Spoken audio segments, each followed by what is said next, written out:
Hello, welcome to Lemon Studios, where we talk anything and everything entertainment. I'm, of course, Lemon himself, Zeke Lemon, and this is my review for Friday Night SmackDown. But before we get into that, let's get the housekeeping out of the way. Share, leave a like, comment below, know your thoughts on Friday Night SmackDown. Of course, hit that subscribe button as it helps me grow into my YouTube career.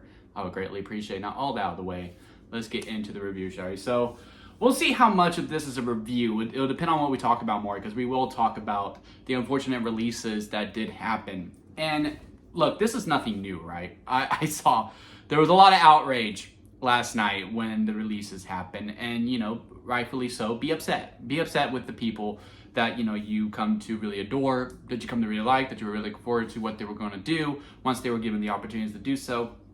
But unfortunately, that road ends for them here within WWE for now. Now, we've seen a lot of ways where people come back: Cody Rhodes, Drew McIntyre, Naomi, CM Punk. A lot of people have left the company and then come back better than ever before.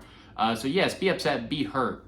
But this whole TKO's ruining wrestling, or WWE, they've been doing this for a long time. And I will say, look, I never want people to get released. I genuinely don't.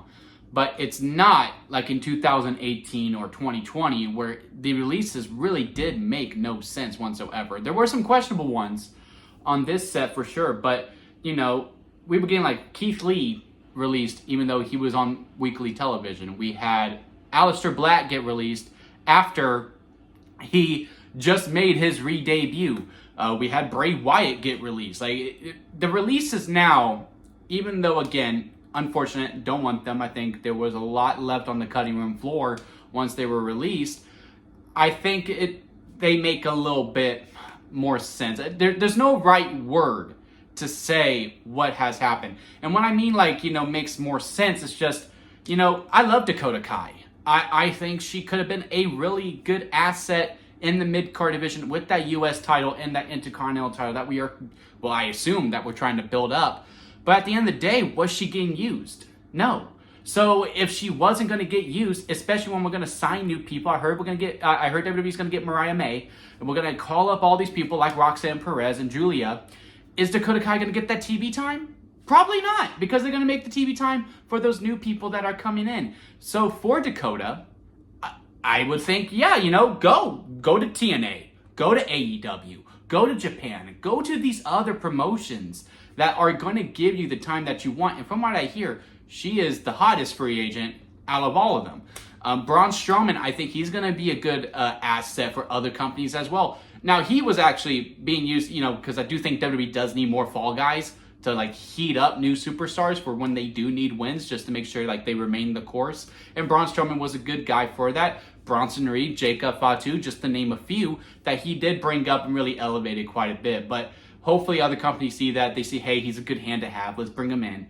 I hope he doesn't go to AEW, only because, look, AEW doesn't know how to use big guys. Wardlow, Powerhouse Hobbs, who are they're really hot, and then they're not, and then they just keep going back and forth to the point where I'm like, well, if they want to come to WWE because WWE knows how to use big guys, or hell, even TNA, then, I think they'll be used much better over there. But hey, wherever Braun Strowman ends up, I'm sure he's going to land on his feet. Shayna Baszler, same thing. Gigi Dolan, that's the one that's really questionable because she was actually being featured on TV quite a bit. Cora Jade, again, someone else who was being featured. But again, if they weren't going to get called up after being in development for so long, I actually think I saw a post, and hopefully this post wasn't the one that got her, but she's been in developmental for 5 years, and you just got to come to a point well, are we going to use her on the main roster? No. Are we ever going to use anything really big with her on NXT? Probably not. Okay, so set her free and let her see where she goes. So again, that's where I'm coming from when it comes to the releases. Am I hurt by it? Yes. Do I ever want anyone to lose their job? No, I do not. But there is light at the end of the tunnel with all of these talent, because all of them are very, very talented, and they can smash it with any corporation that they want. Hopefully they use this as a chip on their shoulder, and they just really fight for what they believe in, because again, all of them are very, very talented. But I would much rather wrestlers no longer be in WWE and then get opportunities somewhere else where they are featured more and they can keep honing in their craft, as opposed to they're just sitting and catering. They're just sitting and catering. They're just sitting and catering. Oh, they showed up. They lost in 2 minutes. Now they're just sitting and catering. And now they're just sitting and catering. And now they're just sitting and catering. I know I'm saying that a lot, but I just really trying to get it through to y'all. again, I really didn't see any of these people being used with all the new names that are coming up and with all the new signs that were coming in. Unfortunately, you know, I know this sucks to say, but, you know, it is just business at the end of the day. So that's really, I'm going to harp in on it. Hopefully this is not most of the video, so we could talk more about just the SmackDown itself, which was a fine episode. Like, it wasn't great by any means. It wasn't good. It wasn't best of 3-hour era. It wasn't best of anything. But, you know, it was a fine watch. I will say it was a little bit tainted because of the releases, which I do think they did last year too when we did this. Last year, every year after WrestleMania, there's a mass releases. And it always seems to happen on Friday night right before SmackDown. I would say WWE maybe move it to a Wednesday or a Thursday, not like 30 minutes right before your show happens, because it does leave some taintness on it. I am ready for SmackDown to go back to 2 hours. I heard that in June we are going back, and I do think that is the best bet. I was a champion of the 3-hour format, but the way that they're using it just isn't working for me. I'm not really a fan of this. We're going to have a promo battle to set up a match for later or for a match that's about to happen. We already knew LA Knight versus Damian Priest was going to go down. It makes sense. Damian Priest cost LA Knight the match, regardless if there was going to be a Claymore kick or not. Don't get me wrong. I like the promo segment between both of them. It was a good, two good guys who have slight beef with each other promo. It was good. Don't get me wrong. But I didn't need all that. I just kind of would have liked, hey, they fought. And then afterwards, maybe they have this segment on like social media. I didn't need it to be on TV within there because it was pretty clear it was just for time. The tag team match.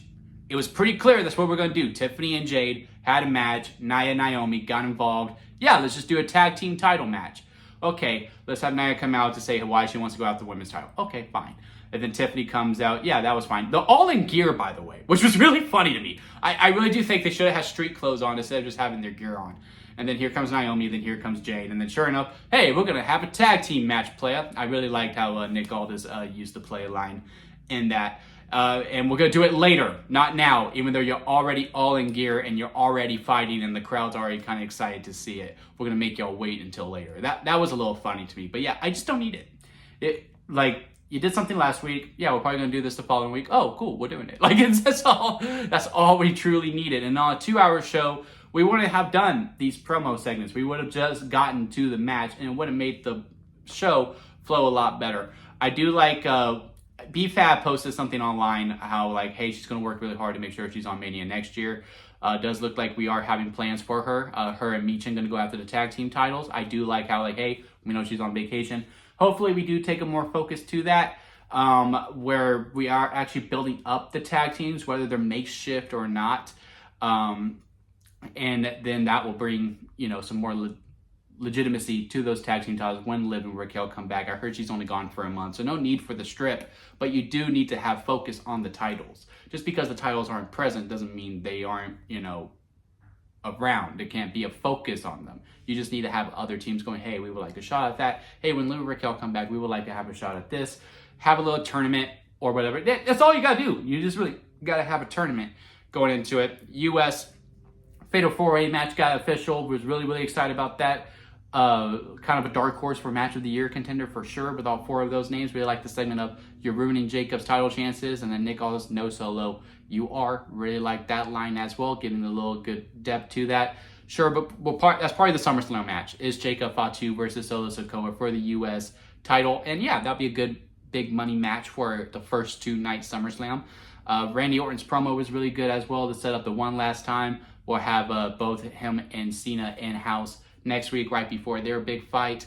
Yeah, like I said, this episode of SmackDown was fine. There was a lot of fine segments. Zelina versus Piper Niven. I think I would have preferred it if we would have gone more into the whole, if Piper Niven wins, she's the first in line for the U.S. title, just to have more conflict. Maybe Piper is about to win, which they probably did. I'm not really remembering the match that well. I do remember the finish, which was pretty impressive, but I don't recall Chelsea ever like making sure Piper loses in any way, shape, or form. It was just very much Piper's in the match and Chelsea was just mourning in the background, which was very funny. But I really would have liked some like, ooh, Piper could actually win. Oh, did Chelsea Green mean to do that? And it's not necessarily a breakup type of thing. It's just something that, you know, happens.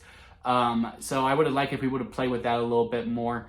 But yeah, overall, yes, this episode of SmackDown was tainted by the releases. But overall, was the show bad? No, I don't think it was.